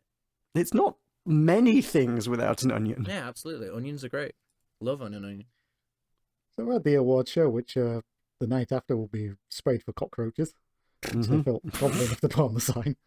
And Krusty is presenting the award with Brooke Shields, the star of the Blue Lagoon, and the goon with the green Blue-haired goon. Was goon. it? The blue-haired goon. Yeah, and I immediately predicted the gag, because I was like, wait, Krusty's hair's green. Krusty is not happy because his hair is green, and he thinks that's a terrible joke as he storms off to take off his girdle. I like the whole his mic is still on kind of vibe. Oh, yeah. We don't go through what the nominees are, and my particular favourite being How to Buy an Action Figure. Yeah, complain until your mum buys it for you. I know that trick. And the He-Man ripoff, Strong Dar, Master of Acom. I was genuinely the wedding thinking this was a episode. Strong Bad reference. I was like, wait, it can't be. So it was 92. Yeah, likewise. Yeah. Well, I mean, like, because I didn't get the name, I thought she said Strong Dark, which rather than Strong Dar, like all one word, like which does sound like a Homestar Runner character. Strong Bad. We see that the Ren and Stimpy season premiere is not there. Yeah, I don't know what this I do remember Ren and Stimpy having like a lot of problems, so I guess it's a reference to that. But again, it's like the second Ren and Stimpy reference in as many episodes. Really odd. Yeah, it is. I mean, I guess the Ren and Stimpy creator had said that the Simpsons show succeeded despite the writing, so this was them like firing back at them about their inability to meet deadlines. I'm sorry, Ren and Stimpy writer. Was there not enough abusing female co-workers for your taste? They should have made a joke about that. Yeah. That would be insane fucking drama in 92. Simpsons outing a guy as a sex pest. Before there was even public knowledge as well. Holy shit. Holy shit. There's an alternate universe where that happened and the world is a better place for it. Then finally see the Itchy and Scratchy episode is shown, and Grandpa finally sees what the episode was. He sees what he supposedly wrote. It's so good. Mm-hmm. Grandpa actually wins the award, and in his acceptance speech he says that he found it disgusting and violent, and says that all the writers should be ashamed of themselves. True. Before shame comes back out as they pelt him with fruit. Shame. Two writers decide they're going to change their lives and write a movie about a robot. Which weirdly predictive of Futurama? Yeah, I guess. A sitcom about a sassy robot. Maybe Matt Groening wanted to make Futurama a lot sooner than he actually ended up doing. I mean, I guess, like, you know, writers sort of and all that and collaborative process, but like it's probably worth touching on the fact that specifically the credited writer for this episode was a guest writer. Like he's never been credited before or since in a Simpsons episode. It is Adam I. Lapidus. I'm sure he got lots of work off the back of this episode. Yeah, his credits are relatively limited on his page. What a shame. Industry's loss, I suppose. Yeah. But like it's obscure and weird enough that like people have speculated that he's not a real person, which Wikipedia notes his mum found in a discussion on Reddit. Matt Groening does not need to go by a fucking pseudonym. He was mimicking Simpsons writer James L. Brooks by like putting his middle initial in there. That's kind of what he was trying to do. So Grandpa gives the award to the kids, and they all leave the award show quite depressed. Bart declaring that he'll never watch an award show again unless Billy Crystal's in it, which means Bart watched a hell of a lot of the Academy Awards. Fair enough. I mean, Billy Crystal's Oh, is that alright. what that was? Okay, Yeah, right. Yeah. Billy Crystal was the regular Oscars host. Right, okay. Yeah, Matt's made numerous observations about Bart saying odd lines that seem out of place, and that felt like another one of those It to me. was It's like, very why much did he so, mention yeah. Billy Crystal? Yeah. That delightful Billy Crystal. It's like, Bart, you're a fucking 10-year-old. You don't watch the Oscars. Just have literally anyone else make these weird-ass fucking jokes, and it would make more sense. Mm. Homer comes back into the kitchen and reveals that he's actually passed, and Marge is delighted. And Homer says that their next high school reunion, he'll have nothing to be ashamed of. If you want to feel old, Yeah, that it fast forwards boy. to 2024. It sure which does. was last year, if you're paying attention. There's their 50th reunion, implying that they must be like 68 now? Yeah. Something like that. In a thing that's set in a futuristic sort of setting. I hated We this. then see that Homer greets Dondelinger, and Dondelinger points out that Homer has a plunger stuck to his head, Yeah. bringing it all the way back to the first episode. If Homer and Marge are pushing 70, how old's Dondelinger at this point? Oh, he's got to be 90 at least. He's like, I mean, he's their teacher, so you'd expect him to be like, yeah, good. He I old. don't know, yeah, maybe 10 years older, I guess, could old. be a thing, but I feel like he's got to be like 90s pushing 100 at that point. He had nothing in his life apart from the school and teaching. He was never going to retire. Anyway, jarring shift to an entirely different cartoon, Yes, it's not the end of the episode because it's time to begin a new episode. because and, we have about 30 seconds of runtime that we haven't used and need to figure out what to do with. Hens Well, love let's make- roosters, geese love ganders, everyone else loves Ned Flanders. except Homer, apparently. Everyone who counts loves Ned Flanders. So we get this weird sitcom style thing of it even has its own title. I fucking loved this. Love that god, I think it was. called, Love and, that god. This is just literally Ned Flanders comes into the room, says they're going to church, and the kids say, "We're not going to church," and Ned Flanders demands to know why. And he's told it's Saturday. And Flanders goes, "Okily dokily do," and the jingle begins dumb. again. So dumb. I would watch Whatever this. you might think of this, we do have this to thank for being the inspiration between 22 short stories about Springfield and, by extension, steamed hams. Steamed ham. Yeah, this felt very much like this. I fucking love this. I would watch the shit out of Everyone Loves Ned This Flanders. is just proto-steamed hams. So that's your episode. What did we think? Better than the last one. It's a fun enough That's- episode. There's a few good laughs here and there, but nothing special. Yeah, that's about the shape of it. And made less sense than usual. Did anyone else think this episode was kind of soulless? It's paced very weirdly. I did the It just feels like there's just no heart in it at all.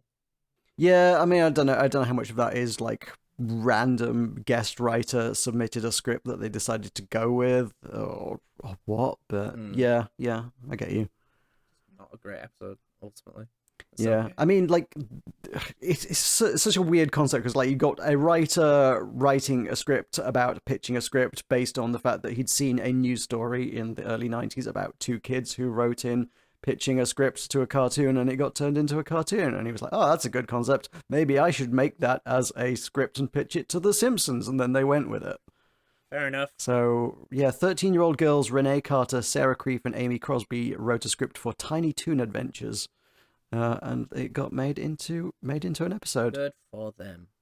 Good for them. I gave this, speaking of, a kids' cartoon out of Homer. I'll watch it if someone else wants to, I guess. Right, fair enough. I give this a Queen of the South out of Homer because isn't that the dream? Absolutely. What? No, I'm not even going to ask. John, what did you give it? I gave it a John Schwartzwelder out of Homer because of how self-satisfied it was. That's probably my favorite out of Homer you've ever given. That was good. That was good. Cool.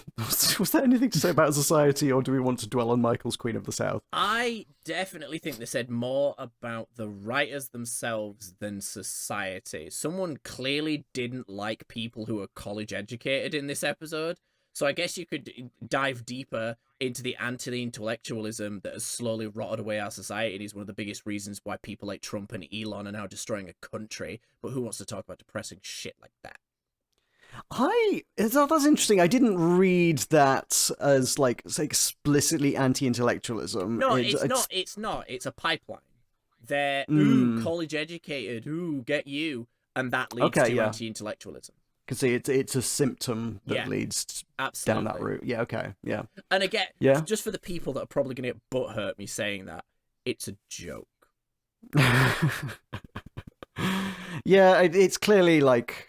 It's such inside baseball for people making the show. Like, it's everything about it is like, here's how we do our jobs that you, the viewers, know nothing about. Care about. Yeah, it's not something anybody ever thinks about, and I guess that's lampshaded at the start as well when they're like, "Wait, this has writers." Yeah, it's kind of. It's not a bad episode by any metric. It is just a perfectly serviceable one. It is, and considering we've had a lot of like great episodes this season, this is not up there. It's it really isn't. No, it's not. It's very much filler at this point. Like, given the quality that has come out of season 4 at this point, I have given quite a few homers. I feel like at this stage this season. Yeah. It's filler. As season, like, I think in other seasons, like in much later Simpsons or even potentially much earlier Simpsons, like it probably would have been a fairly standout episode as like being pretty good. But, up against the backdrop of everything else that we've seen in season 4, like the monorail, for crying out loud, like it's just fine. Yeah, perfectly adequate. There's nothing wrong. There's nothing wrong with it, but you wouldn't seek it out. These episodes, I think I would have been much more enthusiastic about them if they'd been spaced out. Back to back, intolerable. Those are some very strong words. Intolerable. I'm an angry man. All right. Okay. I mean, the next two aren't too bad. I grant you the next one. I do not remember anything about it particularly. It is a John Schwartzwelder episode, so I don't know, make of that whatever you will. Margin Chains is noteworthy, but we will get to those the next moment time. Margin goes to prison, I love that episode. Yeah, sick. All right. So, anybody got anything to promote? I do. Any other observations? I do. What a coinky dink! I met my deadline. The new episode of All for Arnold is out right now. We talk about Commando. We are joined by the lovely Michael of the Mole Man in the Morning podcast. It's a great episode. Hello. It was a great film. Shut up, John.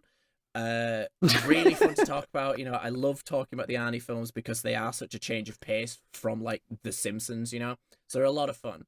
Next up is Raw Deal, which I'm just very interested in because it has such a low rating.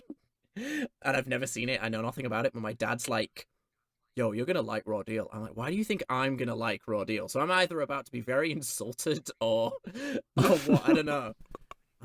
Yeah, so go check out All for Arnold. It is on Spotify. The end. Cool, I will. And congratulations once again on meeting your deadline of the last time we recorded The Simpsons. Yep. It's not a passion. It's just a little passion project that I just chill with. I make episodes when I make them. Whatever. Can I give you a horrifying number? It was horrifying to me. It might be horrifying to you. Sure. I hope it's horrifying to the listeners. Do you know how many episodes of All for Arnold came out in 2024? 2. It was 2. Yeah, I think that's about right. Why is that horrifying? It's my podcast. I'm chill with it. Yeah, I mean, like, yeah, okay. That is. That's Do you fine, want to watch more Arnold films? I'm fine with watching more Arnold films. I don't have to edit them. All right, well, we'll fucking record more then, you piece of shit. It's a good podcast, and I think the world needs more of it. So the idea of there were 2 episodes in 2024 All is right, like, really? Fucking we did more than that. Fucking hell, we'll record next week then. Shit, fuck. Leave me alone. Yeah. Get off my back. So that next episode is going to be out by July? Yeah, pretty much. See, kids, peer pressure work. Yeah. Michael, show something. You can find me on Blue Sky at Bud and Mash Oz. If you want to go back to the Twitterverse, I still have one. Won't be posting to it much. Be Mash Oz. That's about it. I think I had mentioned I deleted my Twitter account now. Yeah, you said that last time. Yeah, I'm Matt Perspective on Blue Sky. Go check me out. I don't bloot much, but I like to make silly comments every now and then. I did make a bloot about advertisements because YouTube has started not telling you how long ads are, but still giving you the option to skip. If they don't tell me how long the ad is, I will skip it. Doesn't matter. I mean, I'm maybe it's just me, but I will skip as long as the option to skip is there. No, I don't mind. If it's like 30 seconds, I'll leave it on. I don't care. I'm usually playing a game and I don't want to tab out. Fair enough. Yeah, no. John, promote Cool. thyself. Yeah. Follow the podcast at MolemanPod on Twitter. Actually, do I use that? Probably not anymore. Follow me. If you want to get podcast updates, follow me on Blue Sky. I haven't made a Moleman pod on Blue Sky yet. I probably should. You should. But I'm Maroka on Blue Sky. Follow me on there. My Twitter presence is mostly for Acorn purposes at this point. Is like every so often, like I'll be told, no, everybody has to retweet our post. I'm like, okay, fine, I'll go retweet it. But I'm like, I have like, everybody's left. Who am I retweeting this to? The Nazis? Like, come on. They don't Get a better platform. So don't follow me on Twitter. Nobody cares about Twitter. Follow me on Blue Sky. YouTube channel still exists. youtube.com/buttonmash. I haven't posted anything in a long time, but the videos are still there. You can still watch them. They're good videos. Go watch them. Go listen to All for Arnold, this really good other podcast that I sometimes appear in a couple times a year. This is bullying now. Well, report it to HR. There isn't one. It's just mean. And me says you're mean. Anyway, Well, maybe if you met your quotas. I met my quota. Well, you're your HR, Yeah, so you I didn't meet your met my quotas. quota. My quota was 2 episodes. Leave me alone. All right, let's sign off. Goodbye. Laters. Bye. Bye. Bye, everybody. Bye.